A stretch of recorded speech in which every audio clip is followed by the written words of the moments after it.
Another offering from the Stand Up Talk Radio Network.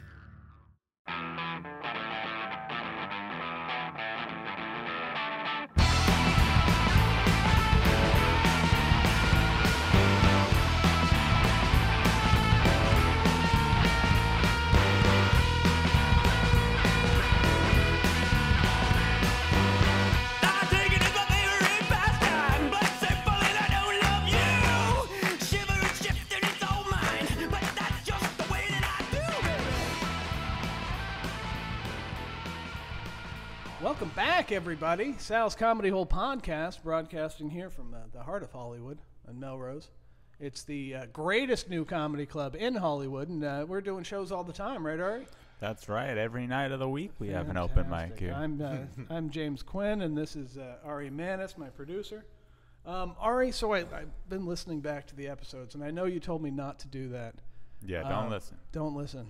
And I'm telling people I meet on the street not to do that also. I'm just saying, listen, don't listen. Yeah. So here's my list of complaints, and I've gone over it before. I don't like my voice at all.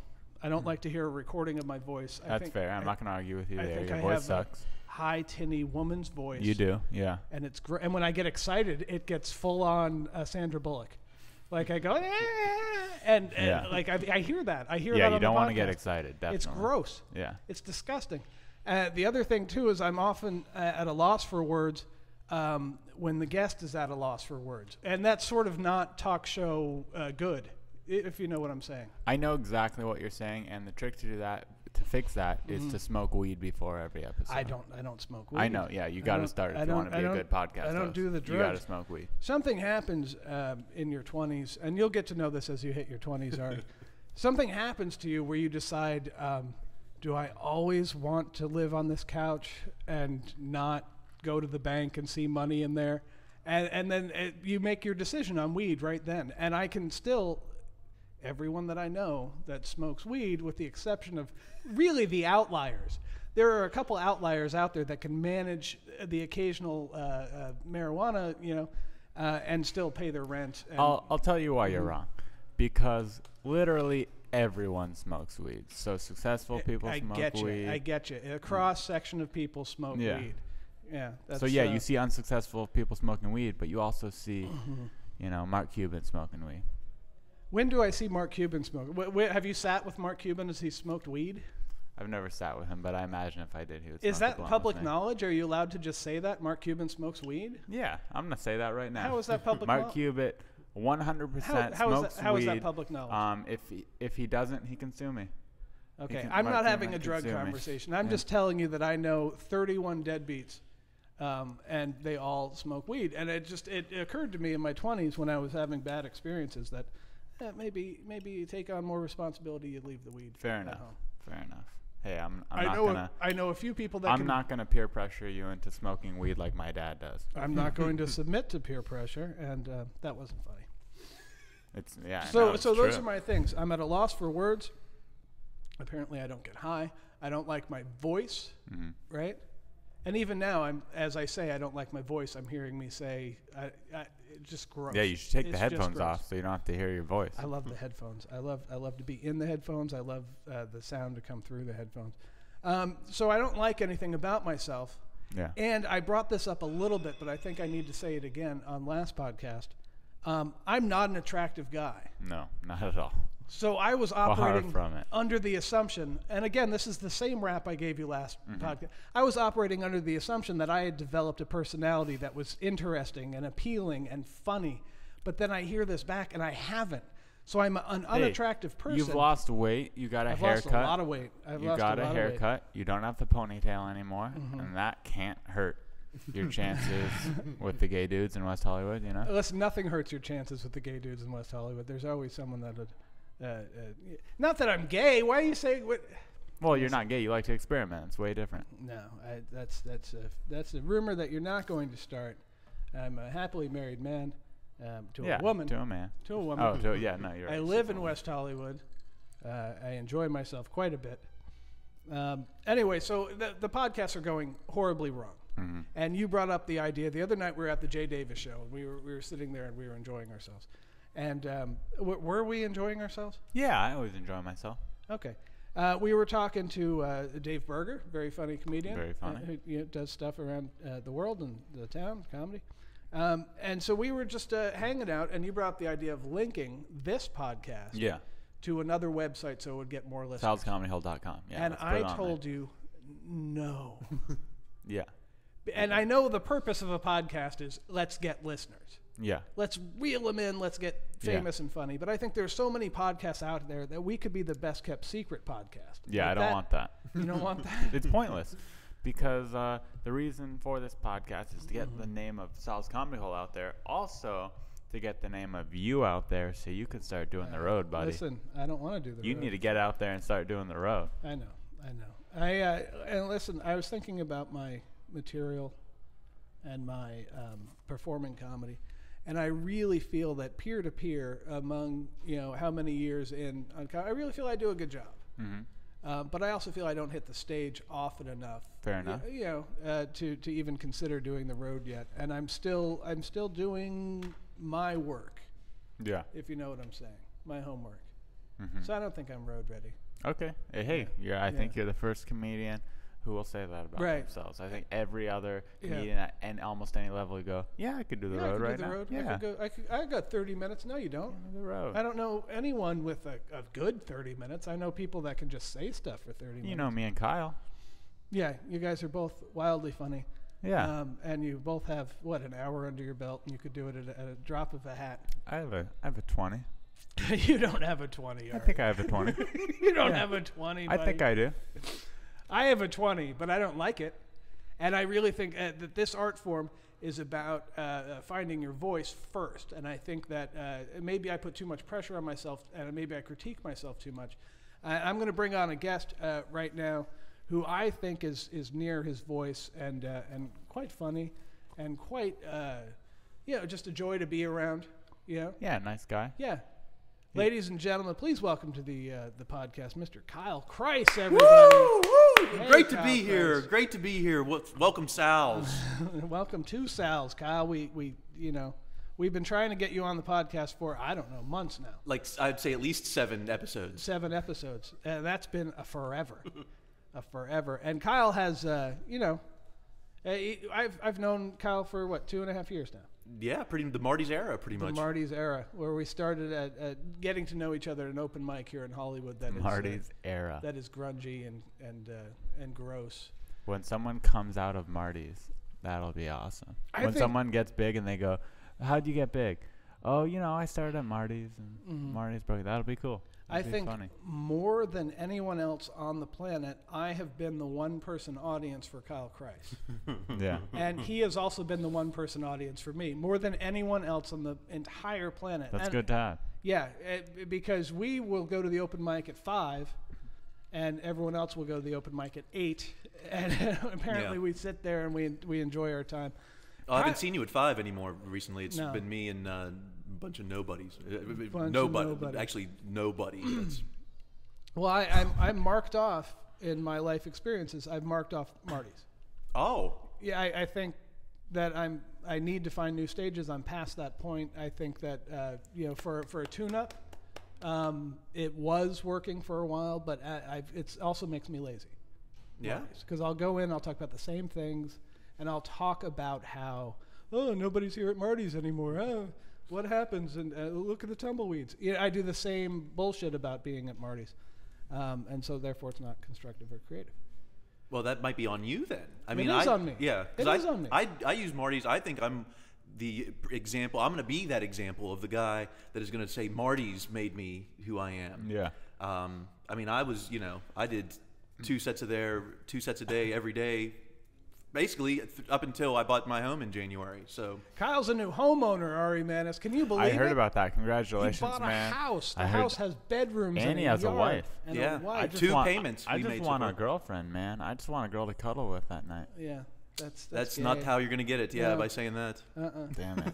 You have to be the wild stallion first, and then the wife comes along and tells you to stop doing everything that you love. And then you have. So I should be a little less responsible, a little less adult-like, and start pulling my wank out.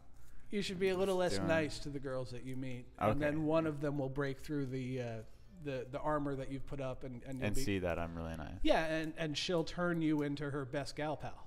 Or you need to be asking more women out. I'm probably guessing that this week you probably didn't ask anyone out. That's correct. So you're not going to get a girlfriend. Ari, you're right. For a young guy who skateboards and whatever, he is super critical of every girl that walks by. I've pointed to a lot of ladies and said, Ari, maybe you should go meet that one. And he goes, I don't like that one. Oh, really? I like your new hostess. I'm gonna try and finger her. Oh yeah, get in that line. Get in that. Like, this is what I'm talking about, being super critical. He likes literally one of the 10 best looking women in Hollywood. Oh, that's a little far. She's not that hot. He's gonna.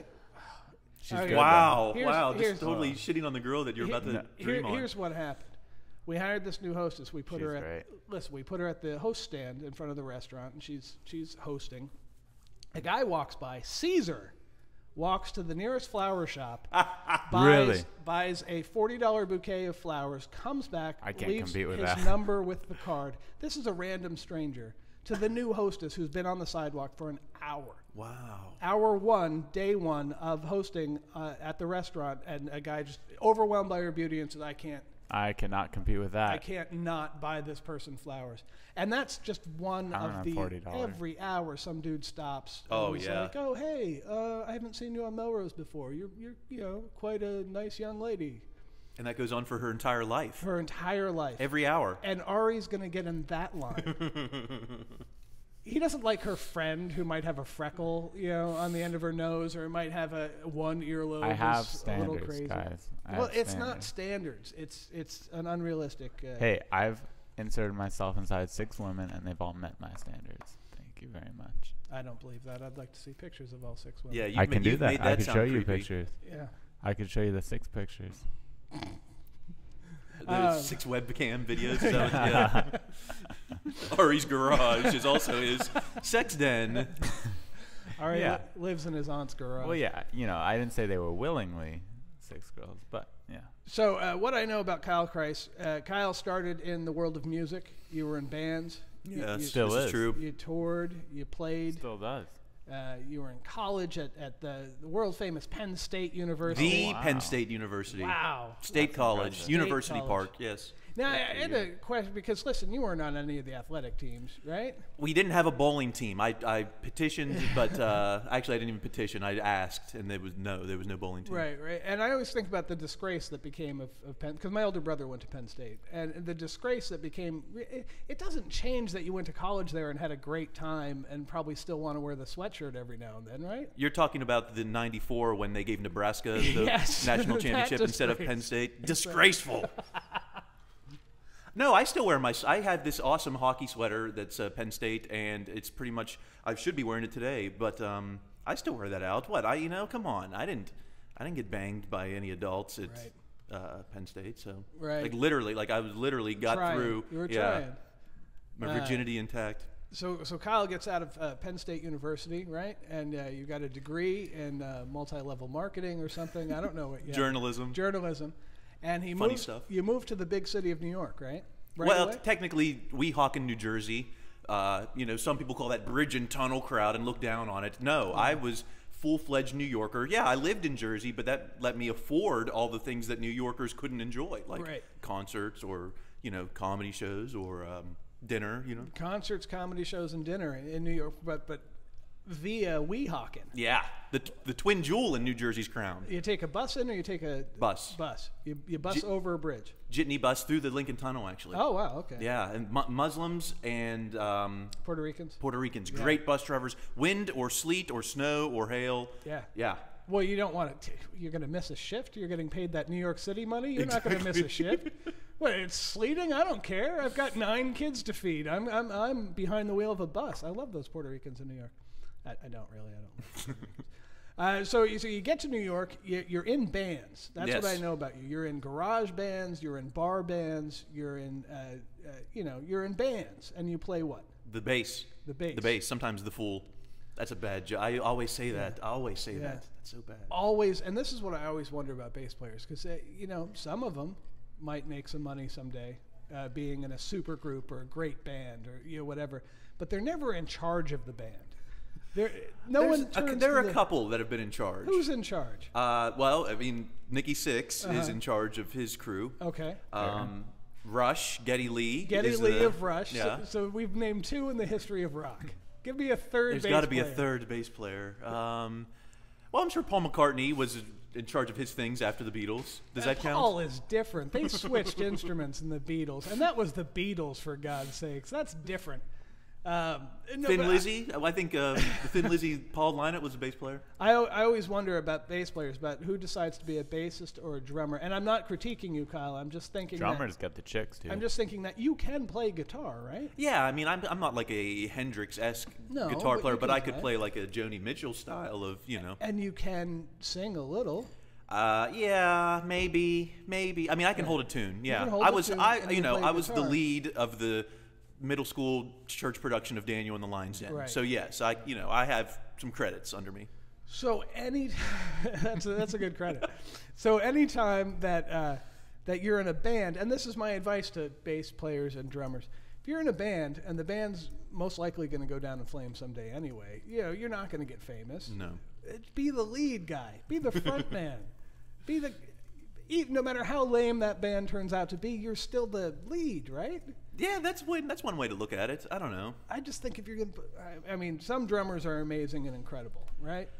Drumming is a different thing because you have all that gear to think about. Right. Like the load in and load out, that would keep me from being a drummer in an instant. In fact, bass is pretty much the easiest because a lot of times the clubs already have their own bass rigs, so I can just show up with my guitar and plug in, and that's it. Yeah. A lot of times clubs have their own bass rig. It's path of least resistance with you, I'm starting to think. Isn't that all humanity, though? No. That's what I learned from like the Louis special is like all humans are doing that path of least resistance. Yeah. And it's when you observe that, then you think about it and you're like, oh, that's funny. Did you like the new Louis special? I did. I mean, my wife was laughing out loud. Some of the stuff about animals, like, oh, look, they're so cute. Yeah, there was a lot of animal material in the... Well, you figure he has kids now, so Yeah. that's what he has to stare at all day. Well, is he's like had kids for 10 years now, I would say. Yeah. But they're older, and he's talking to them, and I guess he talks about animals and stuff. The animal stuff was great. I thought the stuff about just about how we've taken ourselves out of the food chain and how we don't appreciate that. I thought that was hilarious. Yeah, that was hilarious. I like the divorce stuff, even though that was like we're sitting there and it was like, oh, don't laugh at this. Like, no matter how good your marriage was, your divorce is going to be better. That's when my wife left the room, when he started talking about divorce, because she knows that I worship comedians, and she knows that if one of them's into something, I'll eventually be into it too. And so Louis is, my divorce is great. And I go, well, there goes my wife. She left the room. But the interesting thing is this is pretty much the first time he was doing divorce material, even though it's been about 3 years, I think. I mean, when he got divorced I remember seeing him in New York. Mm-hmm. So it's been 3 years, and that's just now bringing that material to the stage, which was interesting for me as a comic, thinking, wow, it took him 3 years to get divorce jokes to a point where he was ready to tell it to the public. Well, and that makes sense considering that he's still had material accumulated from before a divorce. Like, you don't just start from day one. I mean, maybe Louis does because he turns around the most of any comic. He turns around new material, but I don't think he would start from day one. You still got to tour, and you got to, Anyway, we've derailed from Kyle Chrise. So, Kyle, you're in New York. You have a job writing for Fox News. Was that the first job right off the bat? Well, I did a month of temping, but yeah, that was pretty much the first job out of college. Fox News Channel, baby, New York City. Nice. And that's a pretty good gig. Yeah, it's like if you're anywhere outside of New York, everyone is real impressed. Right. And then everyone that you know in New York is like, how the hell can you work at a place like Fox News? How dare you? Yeah. How dare you pay your rent on time each month? How dare you? Do you lie? Do you find yourself lying when you work at Fox News? It's a lot harder now because I wasn't writing jokes. I wish I was writing jokes for doing that because I look back at it now as, no, I was very F&B, fair and balanced. Like, No. I don't mean in the writing. I mean, do you lie like someone asks you, hey, what do you do? Do you say, oh, I write for TV, but you don't say Fox News? Did you ever find yourself, because you're in a liberal enclave, lying? Yeah, I bet I did at times. Sometimes you just don't want to get into it, so it's like, oh, I work in news or TV news or... I even do that now. Someone was asking me, what do you do now? And I was like, oh, rock radio. I just didn't want to get into specifics just because I'm very antisocial. Like, why have a conversation with someone about Right. your life? They're interested in you, and I'm just like, oh, I just work in. Because I'm a super liberal guy myself. Me too. And, yeah. And when I go to visit my brothers, who are extremely conservative and have wives that pray and do boring bullshit conservative stuff, and some topic comes out, I find myself going, like, because I don't want to start the big family drama where I'm like, how dare you think that it's not generational inequality that is causing the problems that you think, or black people, or and I find myself yelling in some SUV as we're driving down so I just go, oh yeah, that's crazy that happens here in Atlanta. That's with all news. I can't talk about anything. Even I'm at 7-Eleven the other day with a big gulp, and some guy half my size is like, oh, if you were in New York, Mayor, yeah, and he couldn't figure out the guy's name. I'm like, Mayor Bloomberg. Yeah, he wouldn't let you have that. And then I had to be like, well, actually, 7-Eleven was exempt from New York's soda ban. What? How could it be exempt? I'm just like, I don't know you. Why am I having this argument? Why are we fighting? Did you want me to hate Mayor Bloomberg of New York as I drink a big gulp in Los Angeles? Did you want me to join you in that tirade? And the truth was, I was only getting the big gulp because I'm a little bit on a budget now, so I've saved the cup because the refills are only $1. Oh, so now I can awesome. drive to any 7-Eleven, get my $1 refill, 56 ounces, and I do this awesome blend of cherry Coke and a little bit of vanilla Dr. Pepper. They let you do that. That sounds dumb. I call it Dr. Funberry, but that's not. You should come out with your own product, Dr. Funberry. So, all right, you're in New York. You're drinking big gulps. You're writing for Fox News, and you're in bands, and you're a busy guy. Yeah. And you're back and forth. Did you meet your wife yet? Were you college sweethearts? No, we met on the overnights at Fox. This was somewhere during the war years. Did you ever have overnight banging at Fox? No. There were some people did. The edit suites were a little bit too chilly for my type of love making, but there were rumors of I won't name any names, but hey, we don't know. But there was this chick, Courtney, and this other dude. I can't remember his name, but yeah, and Phil. Courtney and Phil would go into the edit suites and they just bang. All well, night. Someone wrote a book. I wish it would have been me about all the kind of craziness that went on the overnights. It was a little bit over exaggerated, but she got a book deal out of it.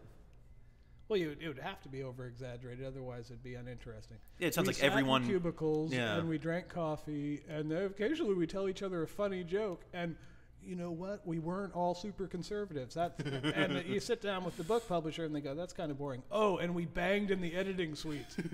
Okay. The time at Fox did help shape me, I think, as a comedian in some ways, because you do get desensitized to all the horrible stuff in news, and it makes you a little more able to see the lighter side of, say, things like war or, serial killers or whatever, whatever I was so disappointed yesterday because the Boston tragedy. If you listen to this podcast, we're the day after the bombing at the Boston Marathon, and I wrote a joke.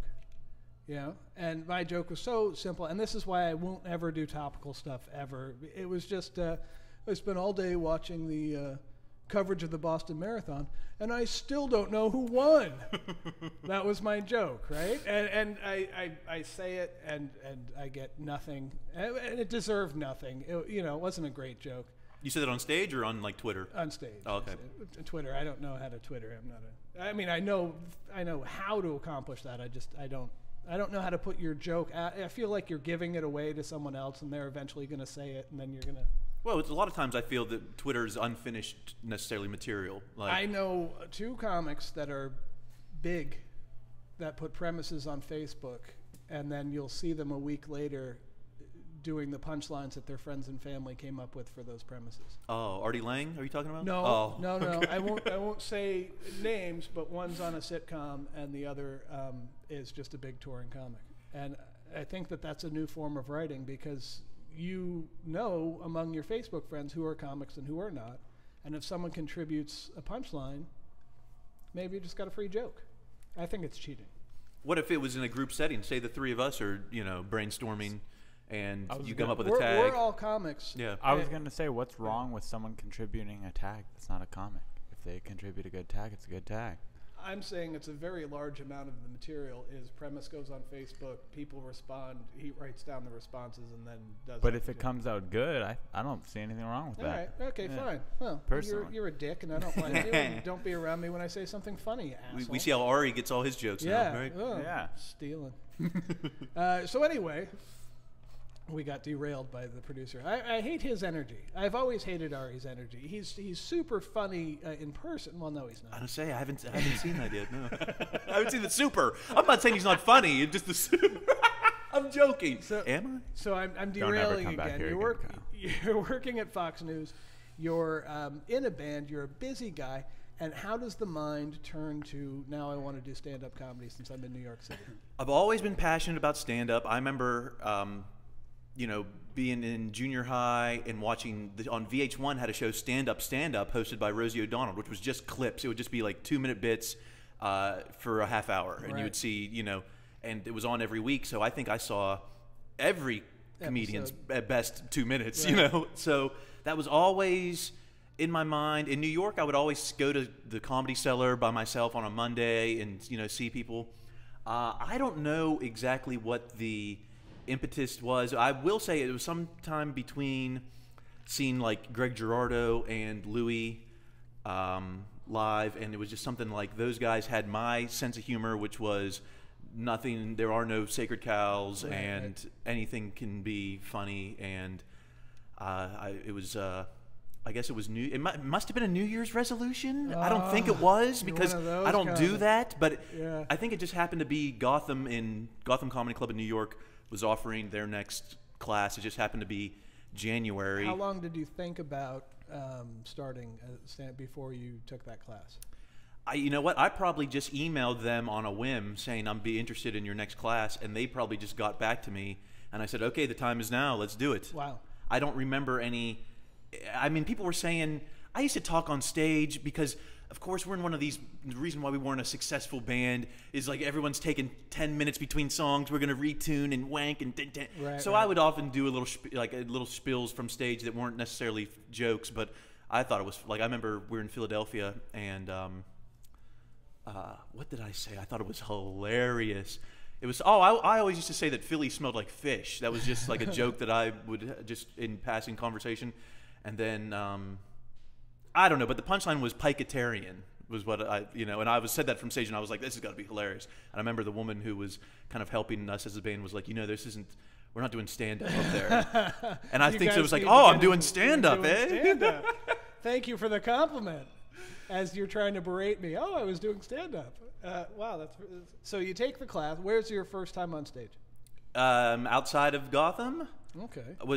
Gotham, because we, during the whole class we're at Gotham. I probably did my first mic at Stand Up New York, or there was this bar on 2nd Avenue that had an early mic, like 4 p.m. I was always like the early bird, get the worm, which is odd because I did have a job, so I don't know how exactly I did that. You were working overnight, so it was but I you went quit. to work. No, I didn't start comedy until after I quit Fox. Okay. So what were you doing in New York between quitting Fox and?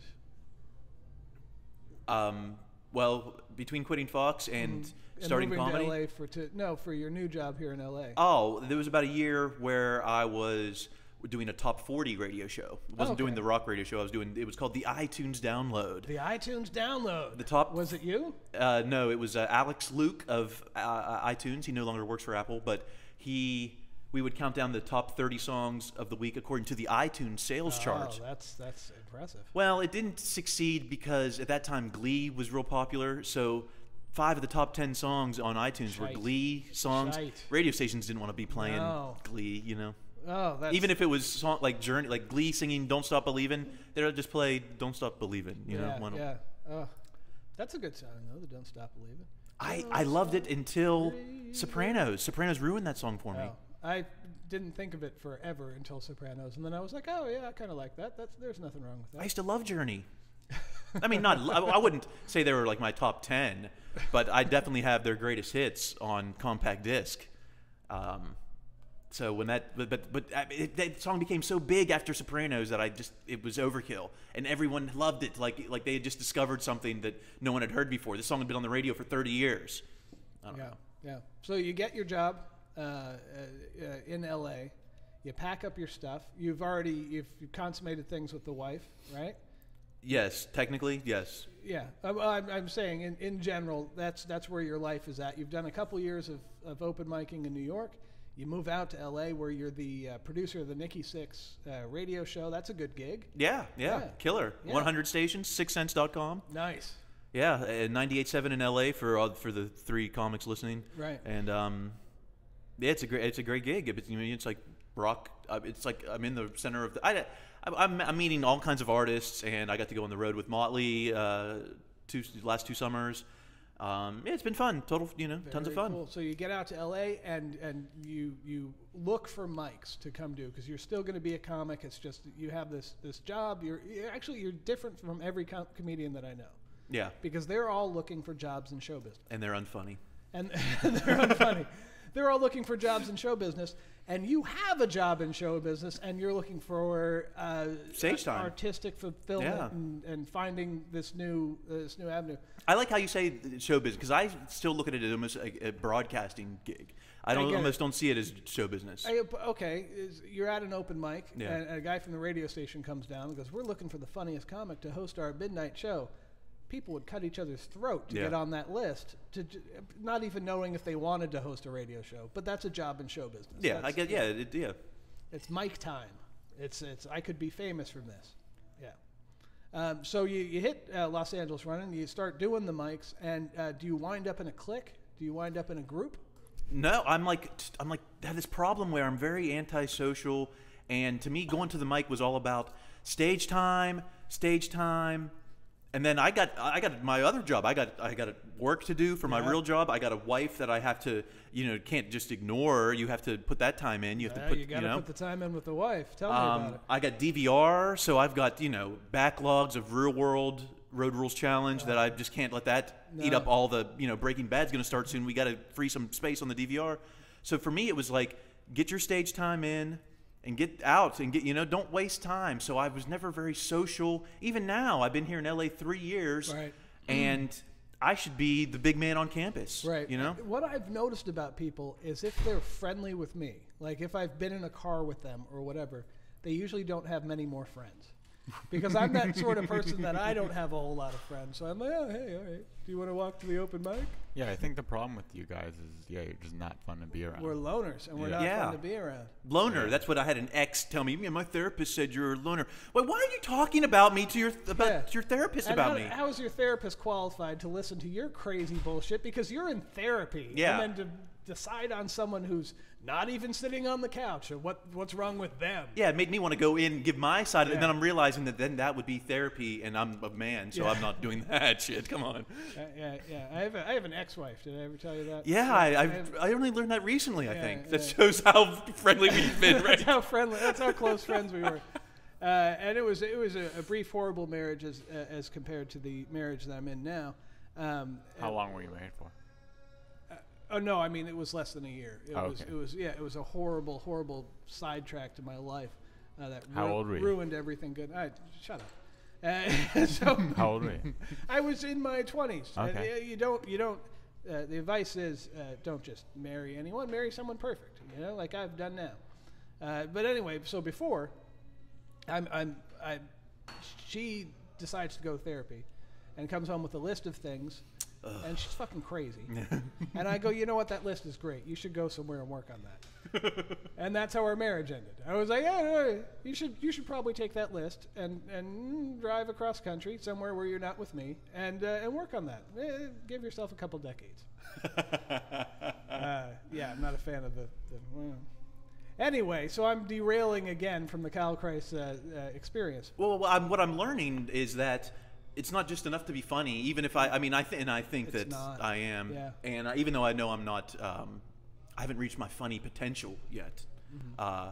But it is networking and socializing and being friendly and hanging out, which I think is like, it sounds to me like the most so hard to time do. suck, So least productive thing to do. It's so hard to be the 3 hours between the two mics that you do, and you see groups that do it that like, what are they talking about for 3 hours? Why are they running? And I guess maybe they're bonding and they're getting friendships, and one day one of them will have a gig and call the other one and say, let's go to the gig. Like, it's tough being a loner, Ari. I was just at Nerd Melt on Nerd Melt. What's it called? It's called a Meltdown. Meltdown. On Sunday, and it must have been 120 comics there. I mean, I'd never seen it so packed. Yeah. Then me, so what did I do? I found the most space in the corner that I could. To go stand away from people. Stand away from I everybody. didn't even see you there. I do the same thing. I saw you there. In fact, I think we talked. I think. Yeah, but he doesn't remember I don't seeing know. you because you had headphones on and you I don't probably think had we- the glimmer of a computer maybe we screen in did. your face. You didn't get up. You didn't get picked, but another Ari did. Yeah, Right? yeah. Yep, that's how I know. The better Ari got up. So That's rude. you see. I'm sorry, Ari. Uncalled for. I'm just picking on you. So you see my strategy. I'm going to find the quietest corner in the room. Right. I'm going to think about what I might do. I'm going to find my path out in case I don't get picked, so I can get out of here quick and get to Marty's. And now someone like Eric Gruber came in, and I said hi for 20 seconds, and he said, "You know what? I'm going to go make the rounds now." Yeah, he's. And going I to- said, "Click! Yeah. This guy knows what he's doing." He's going to shake hands. And that's a guy who says hi to me when I go to the Comedy Store, and I'm just there to be alone. I'm literally there to watch a few comics, ask the door guy, hey, show that I can get on sometime. Do you remember who I am? That's what I usually say to the door guy. Yeah, I need an in because I need to start Yeah. doing that hangout too. But he'll stop and go, hey, buddy. And I go, hey, how you doing? And he's got that, or he's working on that, either one. But what I'm talking about clicks is we'll see comics in groups of fours, and you always know when you see one of them. Like for a long time, Carlos Herrera, when you saw him, Eric Gruber was going to be turning the corner also, or Stretch, or there's a group. And we're not in groups like that. Not at all. And these groups are getting booked on shows together. They're doing other people's shows. They're meeting more people. It's like having more friends gets you more friends. Right. But you guys say that, but at the same time, there's the little Marty's/Sal's group of you two. No. And, Bad group. What is this group? Because I don't know what what am I a group? quartermaster in this group? What am I, treasurer? Yeah, probably. I don't know. Tell me more about this group that you think I'm in. Okay, so it's you, James, Alex, Davenport. If you say Alex Davenport. Really? How is he in my group? In 'Cause what you guys way go is to Alex in my group? Because you guys go to the same places frequently. No, I'm here because I'm around working. each other. I'm here because I'm working. We don't leave together. We don't have each other's phone numbers. Fair enough. Then I don't know. Yeah, you guys aren't part of any group. Yeah, you what suck. group? What? That was the lamest trying to make me feel better that anyone's ever. Listen, I'm not in a group. I'm not built for a group. I'm Okay. Not, First off, you have to want to be in a group to be in a I group. think that's part of it. Yeah. That's what we're talking You about. gotta find those people you want to be a group in, and just tag along with them. And when they're standing in their circle, just stand next to them in their circle.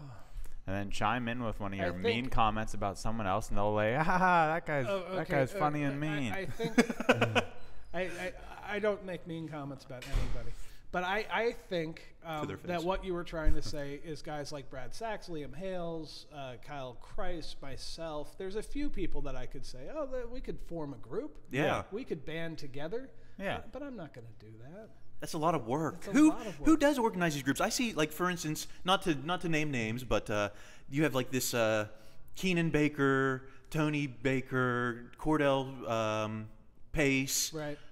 Where they travel together. Yeah, they're buds. They give feedback to each other. think They're booked together. They're buds. They're doing These the groups work. are naturally formed. They're not like, they're let's formed form through a friendships, group. and Yeah. we're incapable of deep, lasting friendships. I think. I know I am.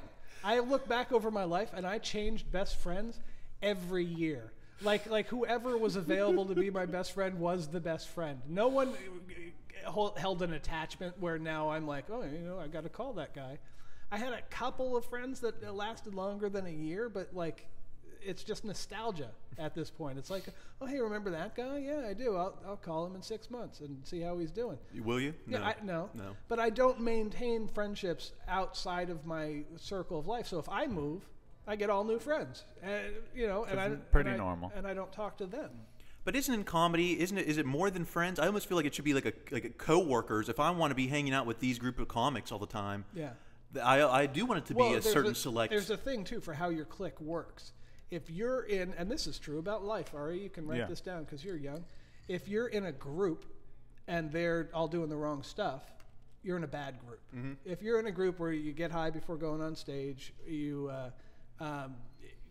listen, let's skip the next mic and go get burgers or something. You know, whatever group you're in, if they're not working hard towards comedy, you're in a bad group. Fair enough. If you're in a group that's, hey, let's take 10 minutes to listen to each other's jokes and let's tag it and let's go to the back room at Marty's and you do 10 and I'll do 10 and then we'll leave. We'll go to the next mic.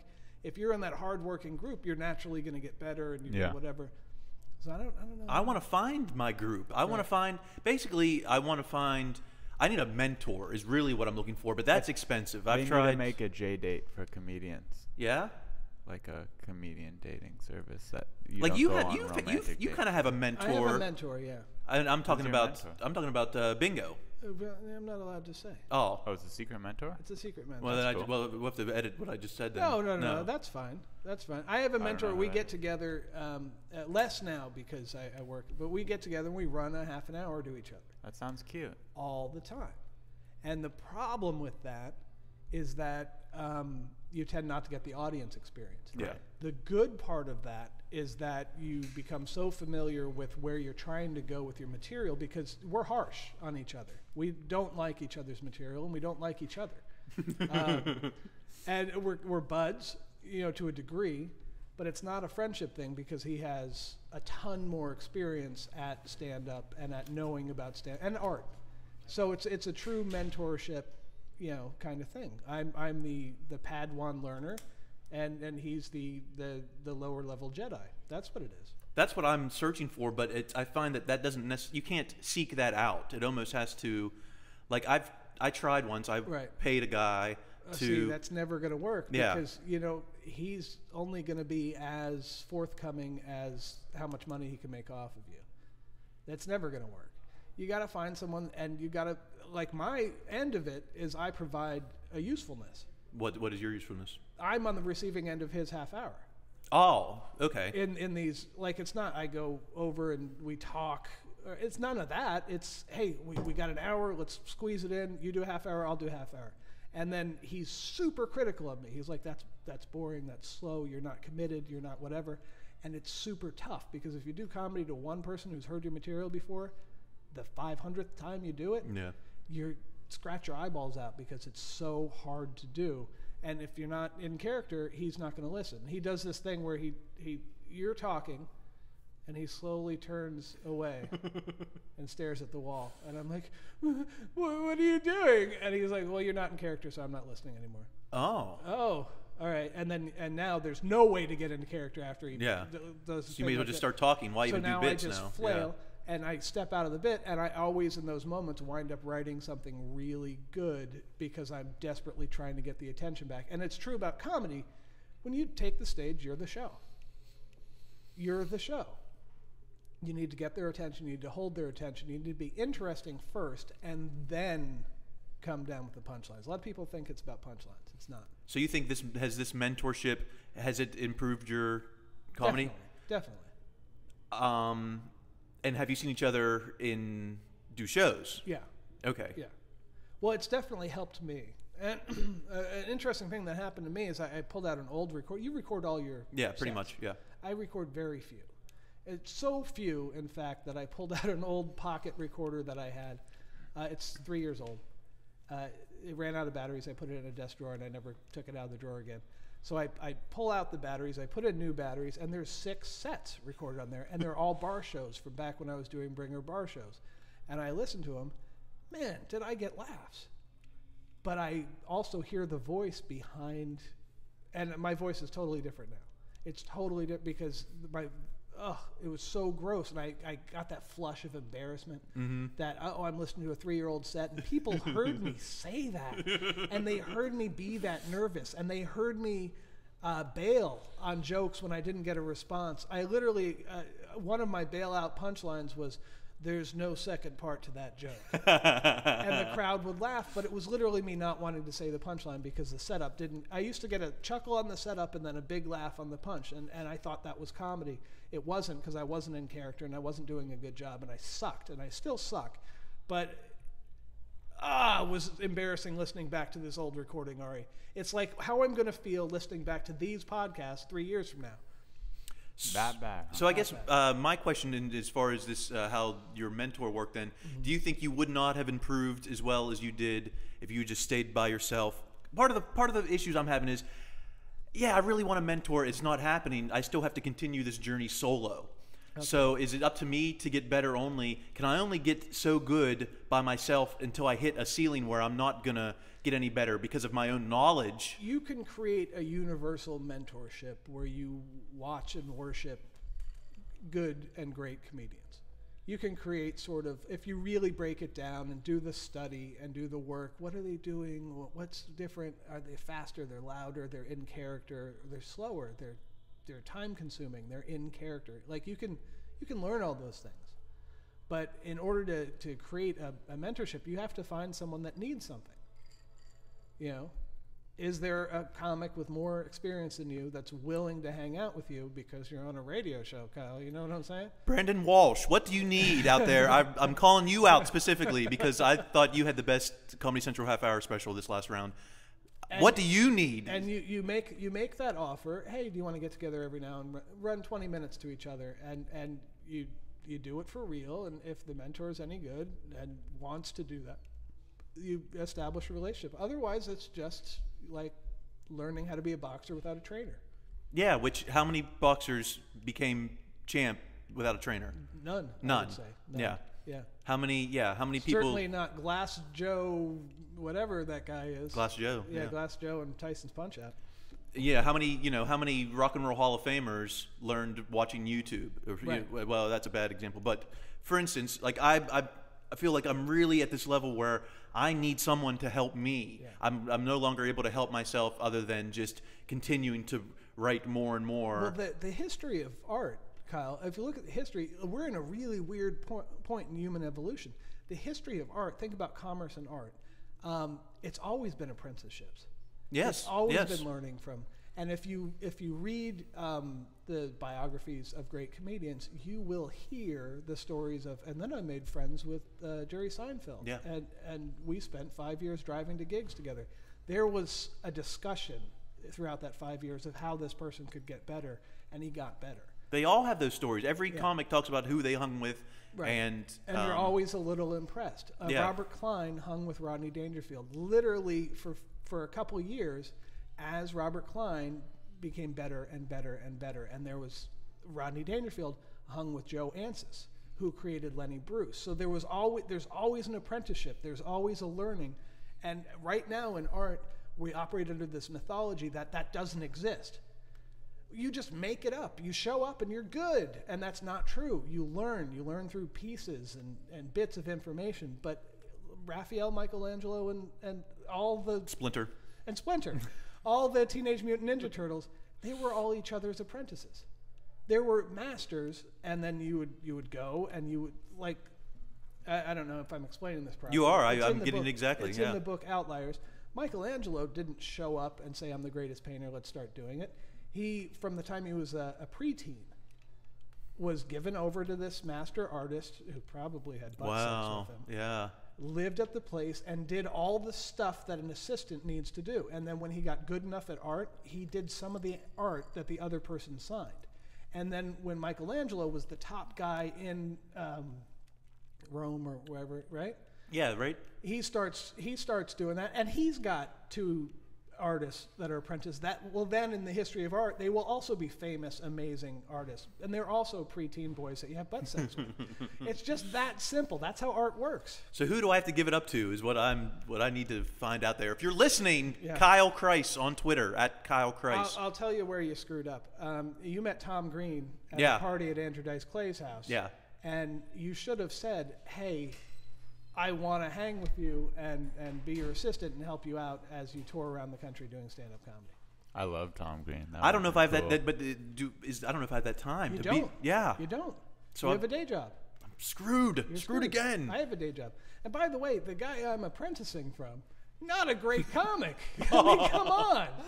What the hell? He's just a guy with more experience. I'm going to have to find a really good one in a couple of years because I'm going to outgrow this, But sometimes the information you need is not the funny, is everything but the funny. And that's true. All we talk about is being in character and being interesting. And the funny will come if you're in character and you're interesting and you've got energy. You know. I need that. I need all this because I don't have energy or interesting, but I think I have some funny. I don't know. I need to be in a clique. I want to be in your clique. I want to be your mentee. Is that the right word? Brendan Walsh, really? Brendan Walsh. You know, I think that is. Oh God. I mean, I totally know he is. He's super funny. But I mean, just on a personal level, I have no idea. Oh no, me neither. I'm just going by pure talent or whatever. On TV. Yeah.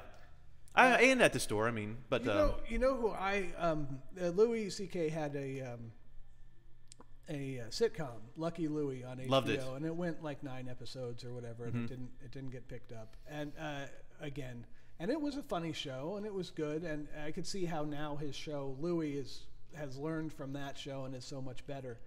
But Rick Shapiro was like the wacky neighbor, or the wife's brother-in-law, wife's brother-in-law, and he had a really, really, really funny scene in there where he wrapped up a gun and gave it to like the little girl at the birthday party. Yeah. And the whole crowd is leaning over and they open it and they all like jump back because there's a gun in the box. And he goes, "What? It's a replica." Really, really funny. And then I saw Rick Shapiro at the Comedy Store. Now this is a couple years later, and he's had some health problems. Yeah. Wildly funny. Like I've never seen anyone get up with lower expectations. The crowd didn't give him many because they don't know who he is. Very many expectations, and he just fucking killed. And he is so funny and so like. And he had like some health issues, so he's not even jumping around doing crazy comedy. He's just from anger and whatever. And that's a guy who people drive him because he doesn't drive himself. So there's a guy who's being mentored by him just by the nature of hanging out with him, and he's a super successful comic. And that's the sort of gig that you need. You know? I know. It's like I'm 34. That's not young. But I feel like it's the second quarter of life. It's time to start putting some points on the board, Peyton. You're not a young man. You got to start. You know, almost 5, not quite 5 years. So I'm at a turning point where it's like, crap or get off the pot. You know, I don't know. I'm gonna disagree with both of you and Okay. say that you guys, you could sit back and say I need to find someone to help me out. No, you gotta make shit happen, guys. Yeah. You're missing the point of this. We're talking about art and getting there and finding, and we always think that everyone thinks when the 10-year-old picks up the guitar, and I think I've said this before, and they start strumming out of tune, they're horrible. Right. And everyone goes, "Oh, they're 10. Big deal." You know, they'll learn someday. But when a 27-year-old picks up a microphone for the first time to do comedy and they're horrible, everyone's like, "That guy's never going to make it. We fucking hate him." So art is learned. That's the discussion. No, that we're that having. I agree with. That's the discussion we're having. Okay. That's all. Fair enough. But you don't think that you think I could do this journey alone my whole life? Everyone operates under that misconception. We were talking about groups and cliques, and I think people without the mentorship experience get a group together, and the group then becomes the group dynamic becomes the mentor. It's an instant audience. You know what's funny because your buddy says it's funny. Right. When they talk about the comics, they would get together every night at Cantor's in the 70s, and it was Jay Leno and David Letterman and so-and-so. And you go, well, that must have benefited everyone. They were all geniuses. They were all, great. No. But at the time, were they geniuses? No, probably not. No, they probably were a lot better than everyone we see on a daily basis. Yeah, probably. You tell me Jay Leno 5 years in wasn't funnier than everyone we know 5 years in. He was. I'm telling you, he was. But also, it was a different time. It was when you worked right away. I'm a comic. Oh, well, we've got gigs for you. Now no one has gigs, so you never get that experience. Well, I feel like even through Mike's, though, I've done sets pretty much every day of the last 3 years, or 5 days a week. Those are entirely different things. Those are mics. But I'll hear some people say, I've done 1,500 shows, and I know they're just talking about sets. They're not talking about shows. Right. But when you watch the documentary on Boston comedy, and they're talking about, we would do 5 shows a night, they're talking about in front of an audience. They would go to the 5 different bars because they were in the boom. We're not in a boom anymore, so there's less. Anyway, everybody, we could talk about this forever, couldn't we, Ari? Absolutely. Let me join your clique, listeners. Yeah, I know who listens now, right? You probably know them all by first name. So Brad Sachs. No, Brad doesn't listen. Joe. Brad doesn't listen. Brad doesn't know how to turn his computer on. I don't think Sal listens. No, I don't. You don't think anyone's listening? I listened to the last 2 episodes, so. So there's one here. One listener. We could check. Let's check the view count right now. We don't do that. We don't do that on the. What are you thinking? Don't check the view count. What are you thinking? Okay. Anyway, ladies and gentlemen, what we have to do now, because this was the most important part, is you have a gig coming on, the House of Blues. You're going to be performing at the House of Blues Comedy. Yes, I'm opening for a band called the Love Hammers in Chicago at the House of Blues. They're from Chicago. It's their hometown show. In fact, they're calling it, I believe they're calling it Hammer Fest. They're the Love Hammers. I believe this is their, they're making this a big deal, and I'm going to be doing, comedy before they go on stage. Well, they have a half hour to switch sets from the opening band to them, so I'm just going to tell them 20 minutes. I'm not going to do a half hour. I'm going to tell them 20 minutes. You're going to do 20 minutes in front of the Love Hammers crowd. Which is 1,100 capacity, House of Blues. I imagine it's going to be a sellout. You think? It's their hometown. They're kind of, they're not a household name band, but they are a radio play. They're on the radio, so people know who they are. Right. They got more Twitter followers than me, so that means they're going to be more than my typical audience. Okay, and you wanted help today. He emailed us in desperation, Ari. I could feel the sweat. I could feel the anxiousness, the nervosa. You need help picking a set to do in front of them. And we're familiar with your material, or at least I am. Ari doesn't pay attention. It's a different, a lot of my material is about marriage, because that is probably the lead in my life, is that married. So, but my concern is that marriage material in front of a rock crowd is not going to get you the biggest laughs. I asked Craig Gask, who does a lot of the roasts, and he opened for Metallica. Well, now there's somebody you could mentoree. How do you ask Craig Gask? Listen, fuck you, Kyle. You're in show business. You've got a radio show. While you're asking him what should I open with, be like, hey, can we hang sometime? Is that how easy is it? Simple thing. Hey, can we hang sometime? Yeah. Hey, man, can we hang? You think Craig Gass doesn't do it when he tells all those stories about living at Van Halen's house? Or do you think there wasn't some point where he was like, hey, Eddie Van Halen, can we hang? I'll try. He was really not, I felt like he was not interested in helping me when I said, hey, I'm opening for a band this summer, and I'm really not sure what kind of material to do. And I think he was just like, it took him about 30 seconds to realize that he needed to answer my question, and I think he just said, just sex and drugs and booze. Okay, it was that sort of thing. Yeah. Listen, I hate to... Okay, so I know your material. I know your material inside and out, I think, to a degree. And if I had a gig in front of the House of Blues crowd, rock crowd, probably young people, you're right, probably in their 20s, right? It's got to be. It's not going to be adults, I don't think. I don't think it's going to be married people. I don't think it's going to be homeowners. Right. I think it's going to be singles and young kids. Right. And also, I would tell you not to shit on your material by thinking, oh, it's not going to hit them, or it's not going to whatever. People don't share Eddie Murphy's life experiences when they watch Delirious, but you still have, you still think it's wildly funny. Or comedian Eddie Murphy. Oh, that's a good special. Oh yeah, sure, I can relate to it, but I'm not. I'm worried. You're not relating to it. You're laughing because it's funny. Yeah. At some point, so I don't shit on your material trying to dissect it. What are they going to like? Once you're committed to a line of material, you do the line of material, and half the crowd will be, oh, it's comedy. I get it. Yeah, well, I can pick. I have enough material that I can choose not to do. Stuff about how I'm gaining weight, right. Like what kid? Oh, what he's gained. He doesn't look that fat. Like I get that look a lot of times when I do. Like, oh, I've been gaining weight. A lot of people are like, you don't look that. You're not gaining weight. But the women in the audience, doesn't matter what you look like. They can all relate to that. I just did a show at Flappers that I've in my own mind fucking crushed. And I just did all my food material because I looked in the crowd and I was like, this is pretty much all women.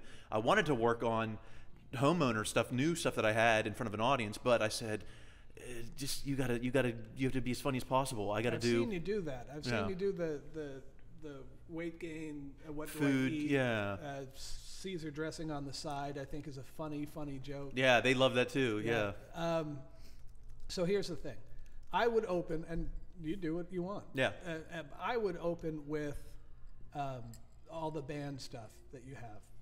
Remember when you do the ska, and we were the New York's fourth best garage revival. It's funnier when you say fourth best, right? Not third best. Well, I don't remember. I know. I was trying to give myself it was a little revisionist history. I'm like, yeah, we were the third best. Actually, we were probably the 24th best, or something. Maybe that would be even funnier. But right. Anyway, and you talk about being a bass player. Talk about that rock material that you have, and then bleed into. But I'm getting older now, and I'm married.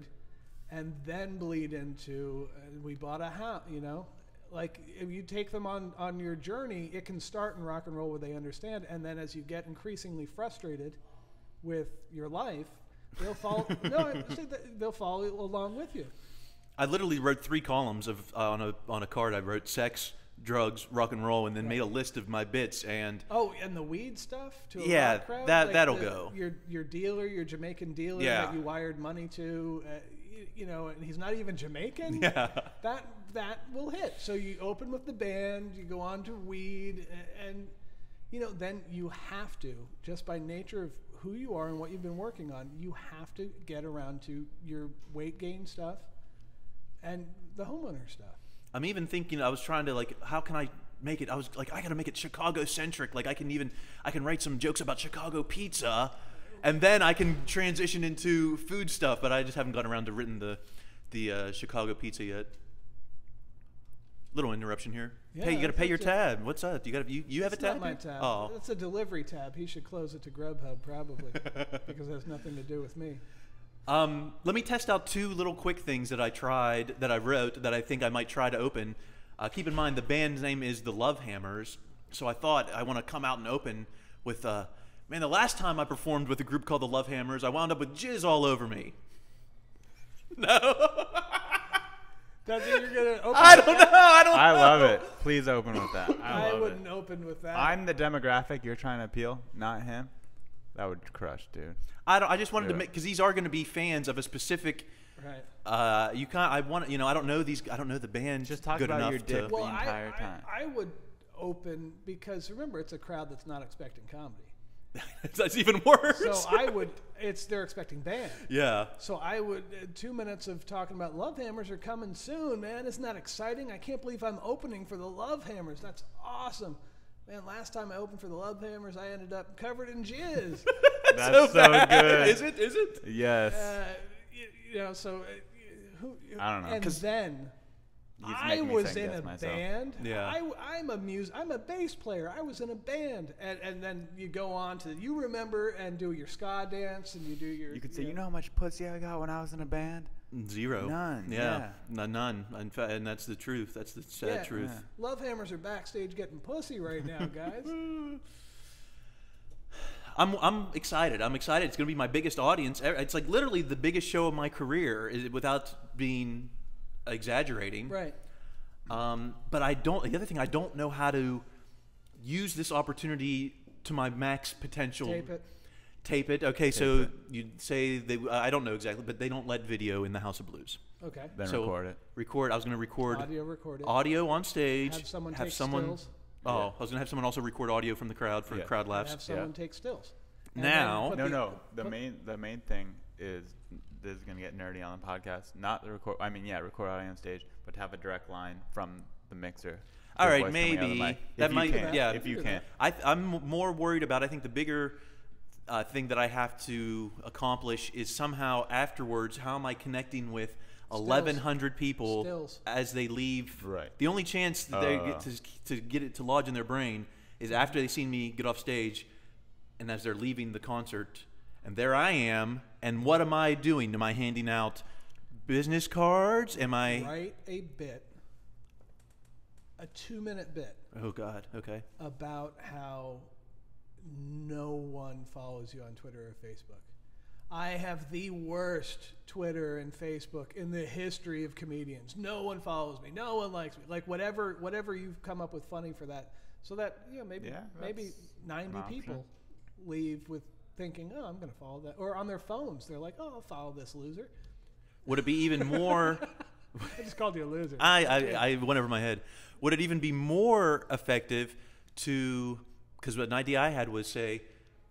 Do you have time to print business cards? Well, I mean, I got a month, right? Print some cheesy business cards. And then I was gonna, whoever took one, I would give them the MP3 of that set, of the set at the House of Blues.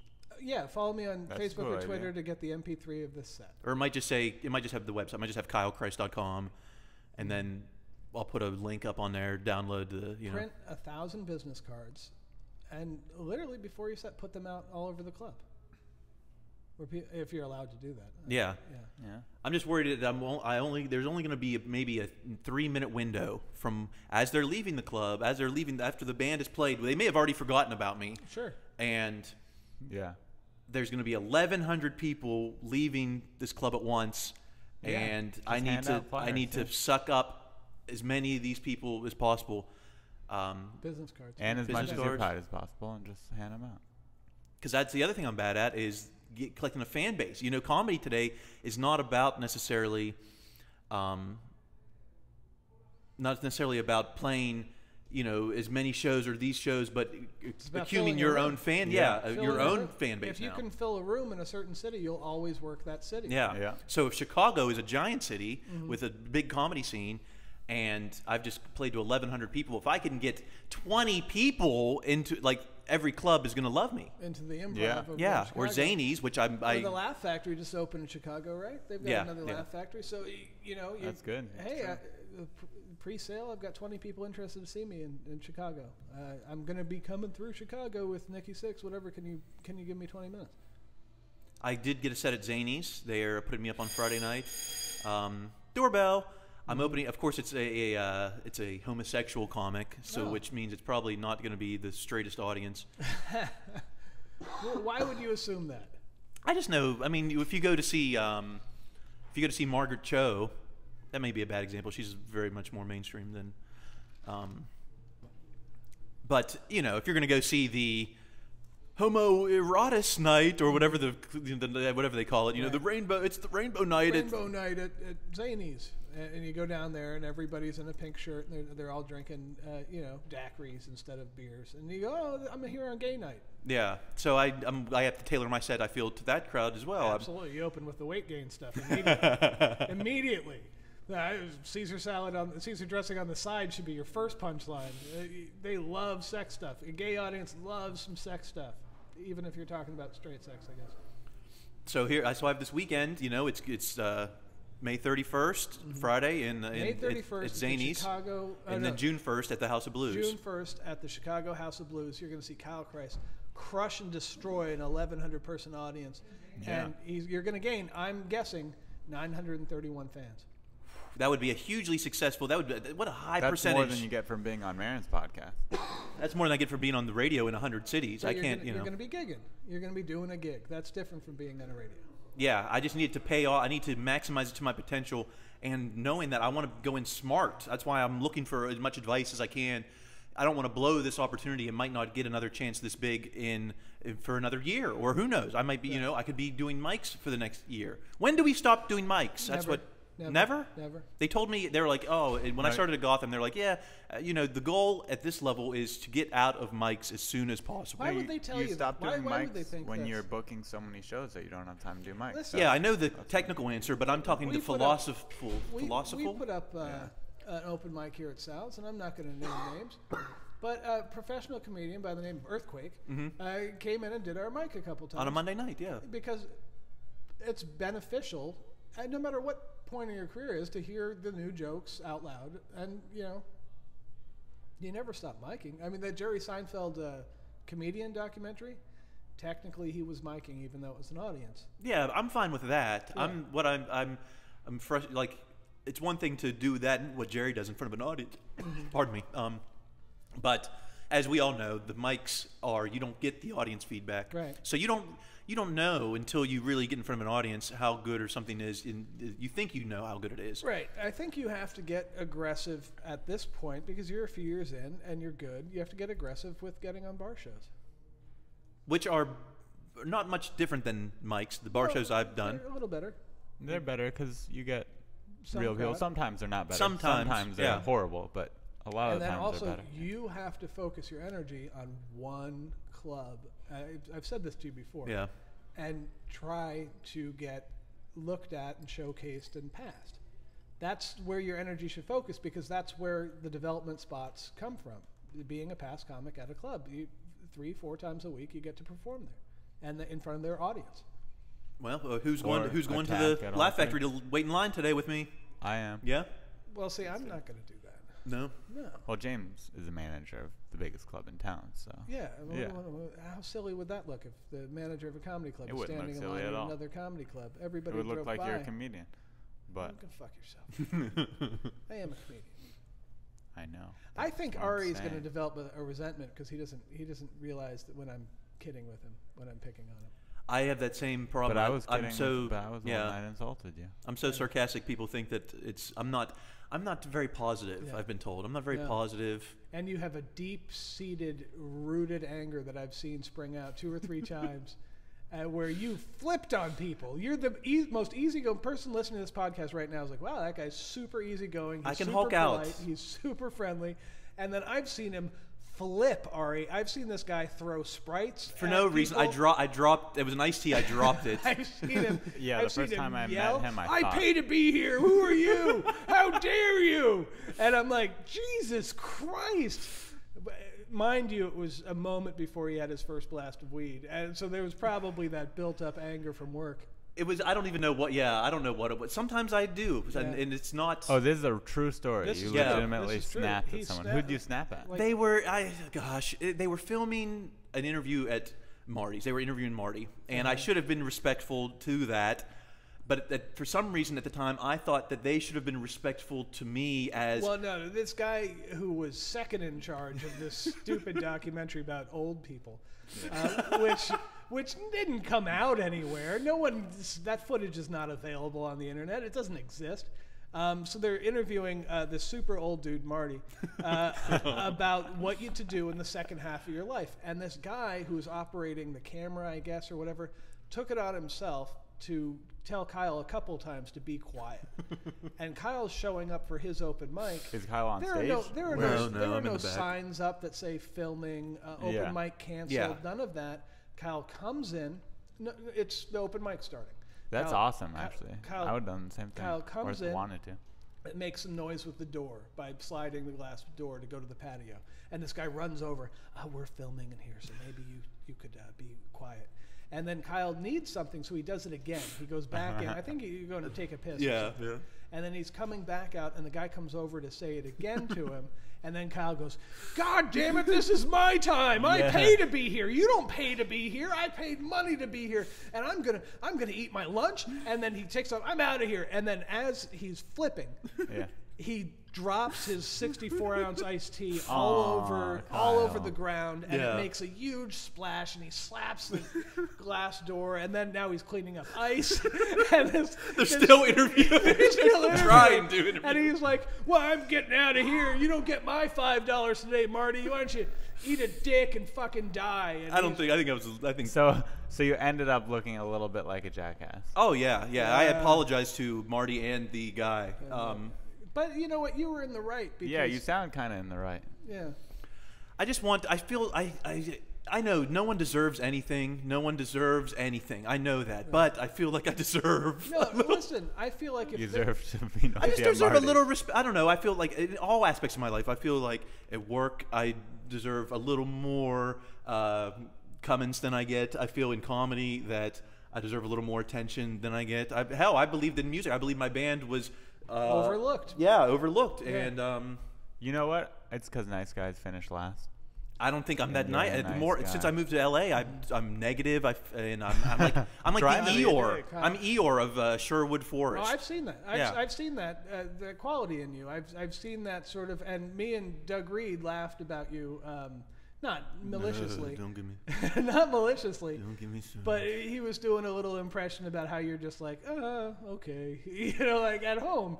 Oh, okay, whatever. I don't like to brag. I hate braggarts. I don't want to brag. And there's always no matter how good a situation is, there's always there's a downside to it. Right. It's even something like you bought a house. You should be. You should be super happy. You've got a good career going. You're a homeowner. I don't know any other comic that's a homeowner. That's Tony Baker. Really? I think so. Yeah. What does his wife do? I don't know. All right, I'd like to know that. Anyway, I don't know any other comic that's a homeowner, and I don't know Tony. I don't know any other. Did he inherit his house from the grandma? I don't that know. could happen. Where does he live? I don't know. Okay, then you have no proof. So I don't know any other comic that is a homeowner. I don't know any other kind like I'm sure the big rich ones on TV are, but at our level, Kyle's doing better than 90% of the comics put together. But who wants to hear me come in and be like, yeah, man, I just got off my awesome radio job with my rock star buddy, and later tonight I'm going to be hanging out with that comedy icon from the 80s. And, oh, by the way, I got this house that I own now. It was on TV. Right. And, your house was on TV? Parks and Rec, yeah. Oh, yeah, you told me about that. I've opened for Dice. Yeah. I'm playing the Chicago House of Blues. Everyone hates that person. No one's saying brag.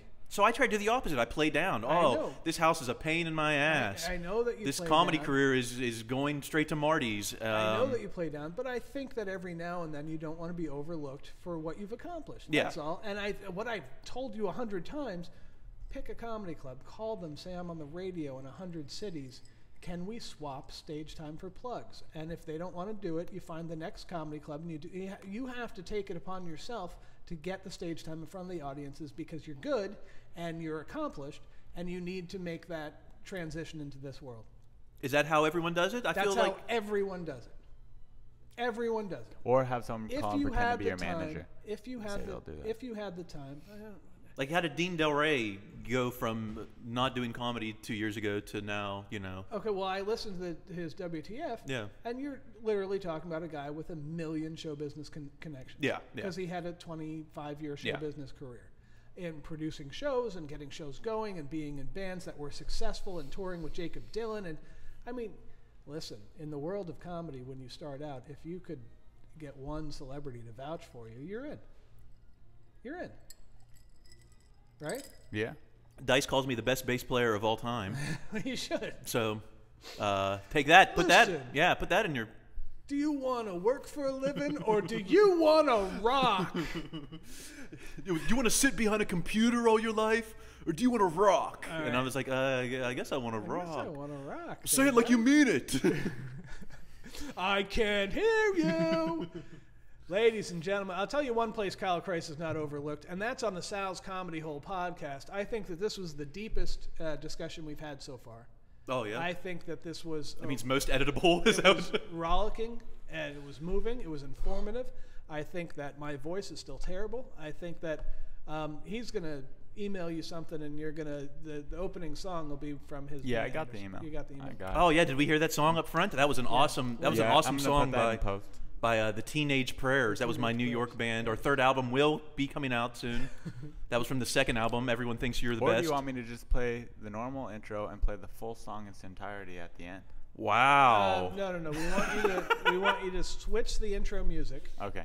To be 30 seconds of Teenage Prayer song and then the full song at the end. Okay. Oh, wow. Right. All right. Teenage Prayers, We'll double it out. So if two people make it all the way to the end of the podcast, they can hear the full Kyle Chrise song. Yeah. And you might want to drop in coming up later. Okay, song I will by do that. Teenage Prayer. So, ladies and gentlemen, thank you for listening and tuning in to the Sal's Comedy Hole podcast. We're right here on Melrose. We're doing comedy shows. Check us out on the internet and on StandUpTalk.com. Please enjoy some of those great articles. Find James Quinn on Twitter.